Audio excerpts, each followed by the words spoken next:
Welcome to Sai Krishna real estate. ఇప్పుడు మనం చూస్తున్నాం 160 గజాల నార్త్ ఫేసింగ్ ల్యాండ్ అండి. ఇందులో మనకు 3 రూమ్లతోని రేకుల ఇల్లు అయితే ఉన్నాయండి. 160 గజాలు. ఇది 22.5 by 65 డైమెన్షన్స్ అండి.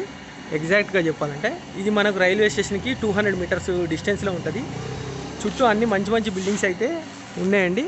ఈ ముందు వచ్చేసి దాదాపు 20 ఫీట్ల సీసీ రోడ్ అయితే ఉంది. చూసుకోండి, చుట్టూ మంచి కొత్త బిల్డింగ్స్ అండి ఇవి.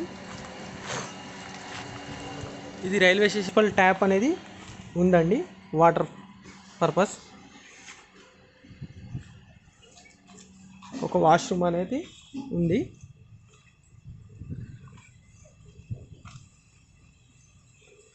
ఈ విధంగా ఉందండి. రూము మనకి ఈ విధంగా ఉంది. ఇది ప్రీవియస్గా పెంకులు ఇల్లు, తర్వాత వీళ్ళు రేకులకి షిఫ్ట్ చేశారు. మొత్తంగా చూసుకుంటే ఇది మనం డిస్మాండిల్ చేసి మంచి బిల్డింగ్ అయితే మనం కన్స్ట్రక్షన్ చేసుకోవచ్చు. చాలా బాగుంటుంది.